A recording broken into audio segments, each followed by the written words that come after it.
Welcome, Capricorn. This is Regina from Pacific Tarot, getting ready to do your January 2025 reading. And I pulled for you the 10 of Wands.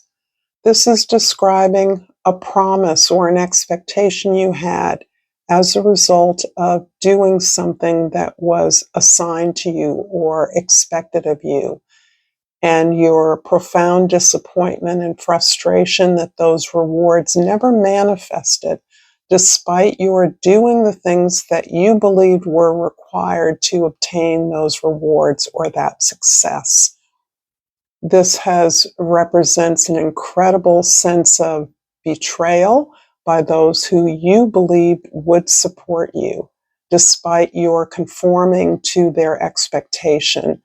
It also reveals a tremendous exhaustion, but a way that you continued on this path long after you realized that it was not going to get you what you wanted because you didn't know what else to do.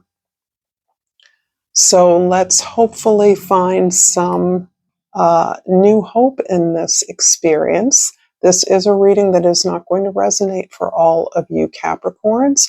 However, if you're interested in a personal reading, information for that is in the description box below, where I am still offering a half-off sale through the end of 2024.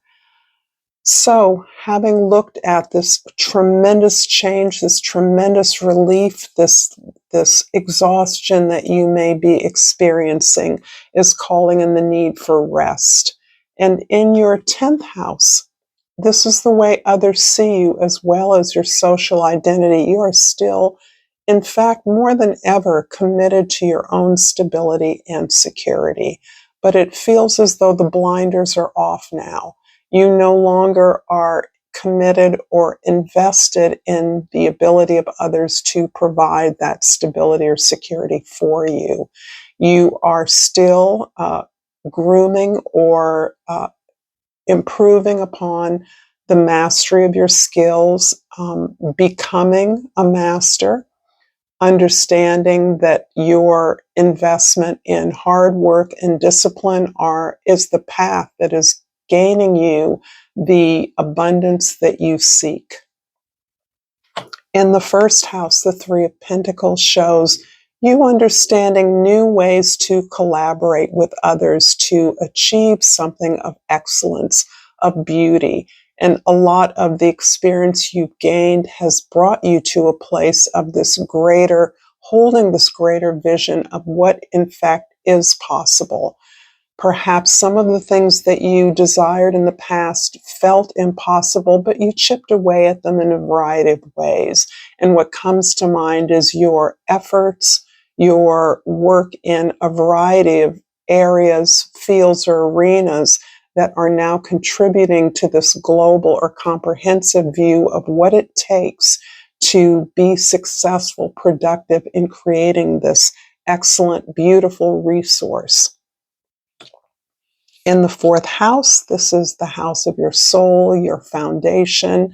This is the refreshment of your hope, your faith, your belief in this vision. And it's so interesting that as you have finally abandoned the way that you were told or assigned to achieve your hopes and dreams, that you're actually understanding that these things have been possible for you all along. And that it is through the belief and faith in yourself to achieve these things, to gain the resources necessary, to put in the work, that you are understanding that the improvement in your own self, your own skills and characteristics are tied to your fulfillment of this vision and the eternal hope that what once seemed impossible is now not only possible, but doable. In the seventh house of your significant others, the King of Cups. I love two kings here because it's showing what's left over after you've abandoned a way that you only knew how to achieve something, to sustain yourself, to be of use to a family, an organization, or a system that apparently failed you repeatedly.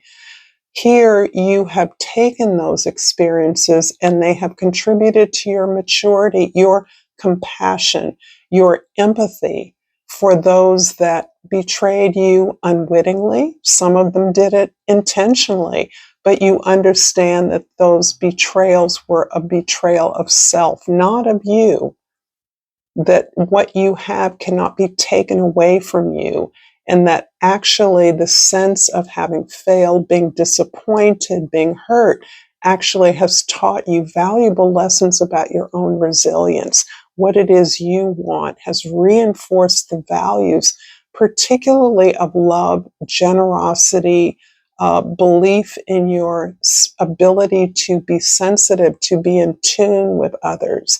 This is key to your strength, your wisdom, and why others seek you out at this level.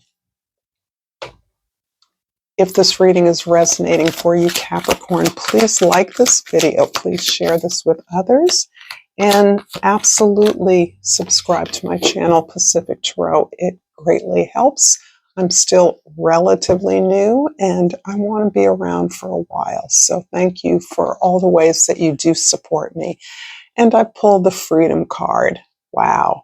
I possess the power and the free will to create my own happiness. Wow. This feels like exactly what I've been describing in a nutshell, in a way that ends up making you the winner at a certain level. What you've been able to gain from your self-reliance, your belief and faith in yourself, in your own abilities, has cut you loose, has helped you to understand that there is another way than the way you've been shown, a way that others expect. I'm going to clarify the Three of Pentacles with the Moon card and the Judgment card. Wow. This is so powerful.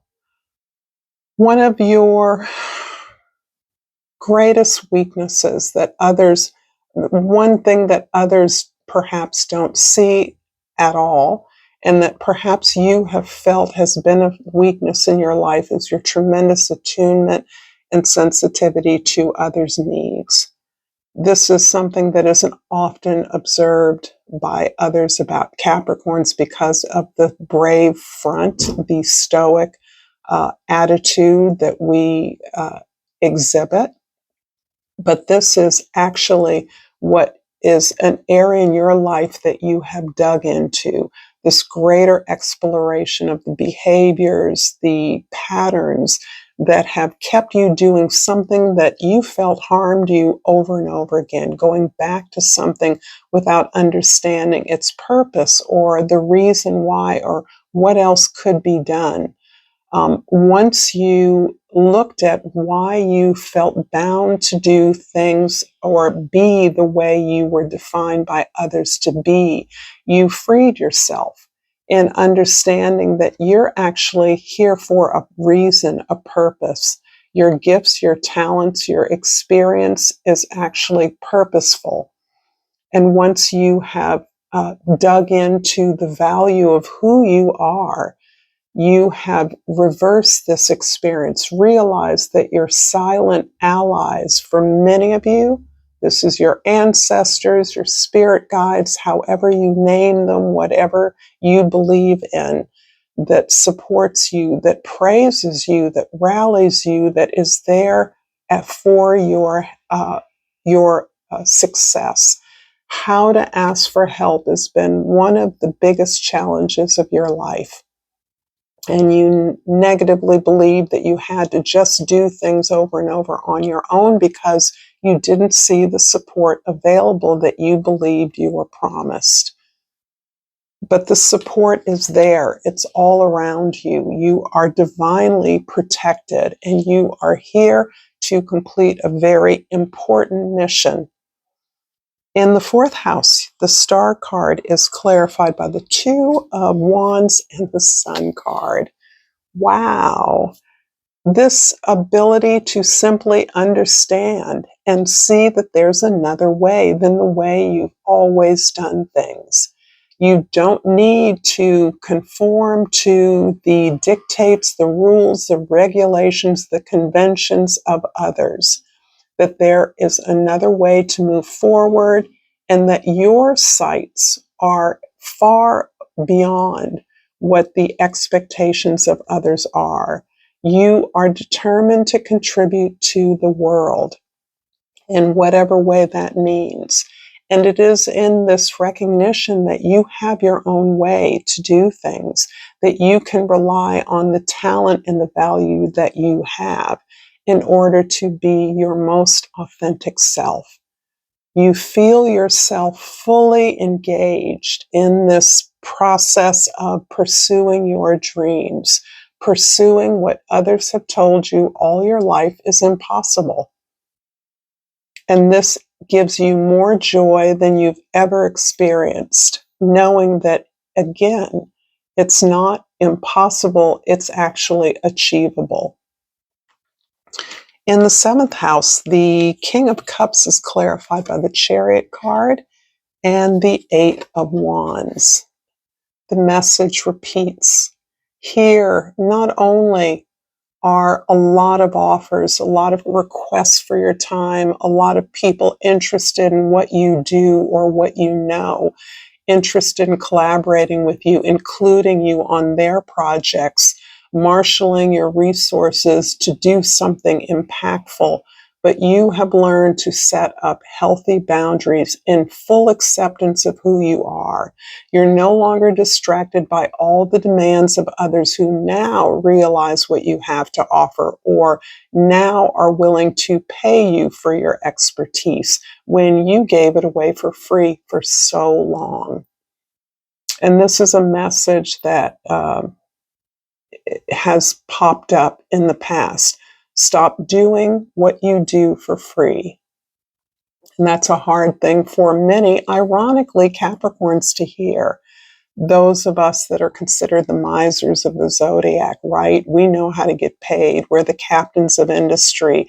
Actually, for something that comes easily to you, you have generously given this away over and over again because you didn't think it was much. It wasn't significant. And instead, through this real acceptance that you have a mission, you're on a purposeful path to achieve something that is about the full engagement of who you are in a way that others who chip away at your resources, your time, your energy, expecting you to fix things for them is a distraction. And you're no longer allowing yourself to be distracted. You're really learning how to do what feels good to you, what supports you.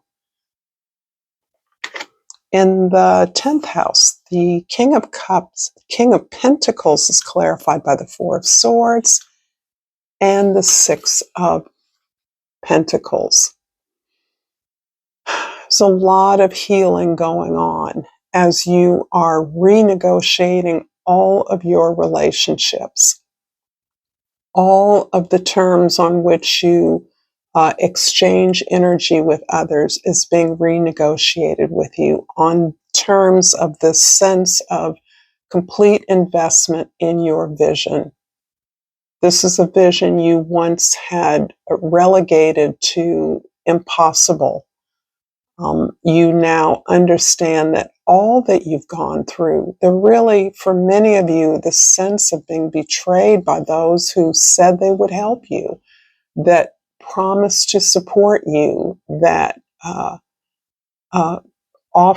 promised you things that never came to fruition. In fact, you experienced abandonment by those who you thought believed in what you were attempting, and that what you've learned from that is invaluable. You've learned that you are resilient, you are a survivor, that you can gain lessons from the most difficult heartbreaks. And that has given you the sense of gratitude, actually. And it's kind of ironic because this horrible sense of abandonment and betrayal has ended up teaching you what you need to know about yourself. This is the foundation on which you are renegotiating all the terms of your energy exchanges in a way that is just, that is fair for you. I'm going to finish up this reading with a hummingbird oracle, because of the miracle of these gem hummingbirds that are splashing around in the beautiful rainy winter that we're experiencing here. And I pulled Delicate Balance. Allow the delicious nectar of life to bring you back to your center. I am incredibly moved as a fellow Capricorn. Thank you so much, Capricorns, whoever you are, for this beautiful reading. Until next time, namaste.